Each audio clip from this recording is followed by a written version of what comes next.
Fratelli Tutti du pape François, remettre l'accent sur la fonction sociale de la propriété, suite. Numéro 119. Au cours des premiers siècles de la foi chrétienne, plusieurs sages ont développé un sens universel dans leur réflexion sur le destin commun des biens créés. Cela a amené à penser que si une personne ne dispose pas de ce qui est nécessaire pour vivre dignement, c'est que quelqu'un d'autre l'en prive. Saint Jean Chrysostome le résume en disant que ne pas faire participer les pauvres à ses propres biens, c'est les voler et leur enlever la vie. Ce ne sont pas nos biens que nous détenons, mais les leurs.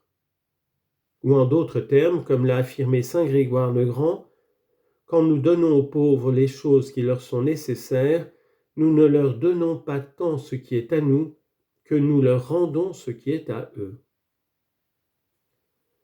Je viens de nouveau de faire mienne et proposer à tous quelques paroles de saint Jean-Paul II dont la force n'a peut-être pas été perçue.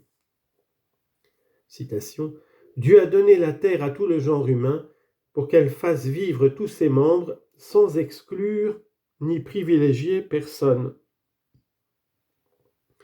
Dans ce sens, je rappelle que la tradition chrétienne n'a jamais reconnu comme absolu ou intouchable le droit à la propriété privée, et elle a souligné la fonction sociale de toute forme de propriété privée.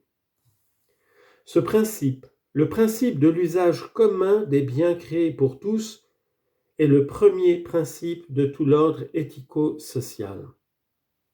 C'est un droit naturel, originaire et prioritaire. Tous les autres droits concernant les biens nécessaires à l'épanouissement intégral des personnes, y compris celui de la propriété privée, et tout autre droit, n'en doivent donc pas entraver, mais bien au contraire, faciliter la réalisation, comme l'affirmait saint Paul VI. Le droit à la propriété privée ne peut être considéré que comme un droit naturel secondaire et dérivé du principe de la destination universelle des biens créés. Et cela comporte des conséquences très concrètes qui doivent se refléter sur le fonctionnement de la société. Mais il arrive souvent que les droits secondaires se superposent aux droits prioritaires et originaires en les privant de toute portée pratique. Droit sans frontières. Personne ne peut donc être exclu, peu importe où il est né, et encore moins en raison des privilèges dont jouissent les autres, parce qu'ils sont nés quelque part où existent plus de possibilités. Les limites et les frontières des États ne peuvent pas s'opposer à ce que cela s'accomplisse. Tout comme il est inacceptable qu'une personne ait moins de droits parce qu'elle est une femme, il est de même inacceptable que le lieu de naissance ou de résidence implique à lui seul qu'on ait moins de possibilités d'une vie digne et de développement. Le développement ne doit pas être orienté vers l'accumulation croissante au bénéfice de quelques-uns, mais doit assurer les droits humains, personnels et sociaux, économiques et politiques, y compris les droits des nations et des peuples. Le droit de certains à la liberté d'entreprise ou de marché ne peut se trouver au-dessus des droits des peuples et de la dignité des pauvres, pas plus qu'au-dessus du respect de l'environnement, car celui qui s'approprie quelque chose, c'est seulement pour l'administrer pour le bien de tous.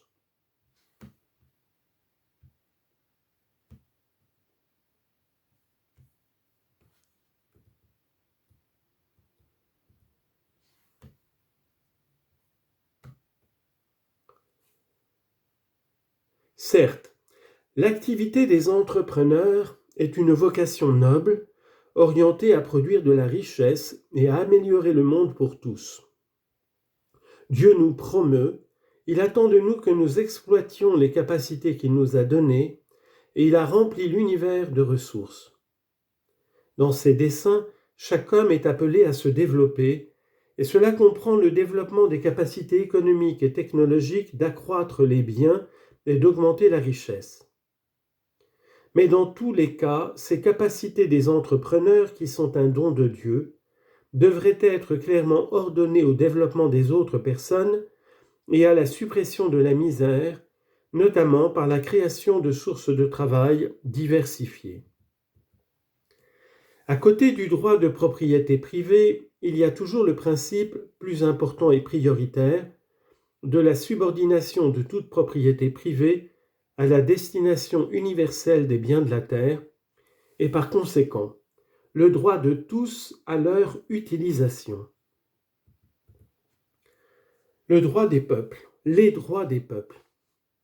La conviction concernant la destination commune des biens de la terre doit s'appliquer aujourd'hui également aux pays, à leur territoire et à leurs ressources.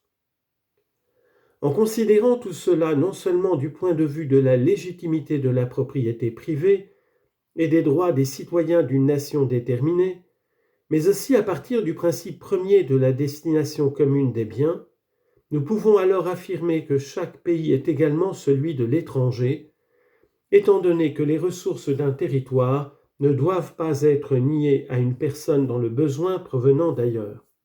En effet, comme l'ont enseigné les évêques des États-Unis, il existe des droits fondamentaux qui précèdent toute société, car ils découlent de la dignité inhérente à chaque personne en tant que créature de Dieu. Cela suppose également une autre manière de comprendre les relations et les échanges entre les pays. Si toute personne a une dignité inaliénable, si chaque être humain est mon frère ou ma sœur, et si le monde appartient vraiment à tous, peu importe que quelqu'un soit né ici ou vive hors de son propre pays. Ma nation est également co-responsable de son développement, bien qu'elle puisse s'acquitter de cette responsabilité de diverses manières. En l'accueillant généreusement en cas de besoin urgent, en le soutenant dans son propre pays, en se gardant d'utiliser ou de vider des pays entiers de leurs ressources naturelles par des systèmes corrompus qui entravent le développement digne des peuples. Ceci, qui vaut pour les nations, s'applique également aux différentes régions de chaque pays, entre lesquelles il existe souvent de graves inégalités. Mais l'incapacité à reconnaître une dignité humaine égale pour tous conduit parfois les régions les plus développées de certains pays à rêver de se libérer, entre guillemets, du fardeau des parties les plus pauvres pour augmenter davantage encore leur niveau de consommation. Nous parlons d'un nouveau réseau dans les relations internationales, car il est impossible de résoudre les graves problèmes du monde en ne pensant qu'à des formes d'entraide entre individus ou petits groupes. Souvenons-nous que l'inégalité n'affecte pas seulement les individus, mais aussi des pays entiers, et oblige à penser à une éthique des relations internationales. Et la justice exige que soient reconnus et respectés non seulement les droits individuels, mais aussi les droits sociaux et les droits des peuples. Ce que nous disons implique que soit garanti le droit fondamental des peuples à leur subsistance et à leur progrès, qui est parfois gravement entravé par la pression exercée par la dette extérieure. Le service de la dette, dans bien des cas, non seulement ne favorise pas le développement, mais le limite et le conditionne fortement. Restant ferme le principe selon lequel toute dette légitimement contractée est à payer, la manière dont de nombreux pays pauvres l'honorent envers les pays riches ne doit pas en arriver à compromettre leur survie et leur croissance. Il s'agit sans aucun doute d'une autre logique. Si l'on n'essaie pas d'entrer dans cette logique, mes paroles auront l'air de fantasmes. Et si l'on accepte le grand principe des droits qui découlent du seul fait de posséder la dignité humaine inaliénable, il est possible d'accepter le défi de rêver et de penser à une autre humanité. On peut aspirer à une planète qui assure terre, toit et travail à tous. C'est le vrai chemin de la paix et non la stratégie, dénuée de sens et à courte vue, de semer la peur ou la méfiance face aux menaces extérieures.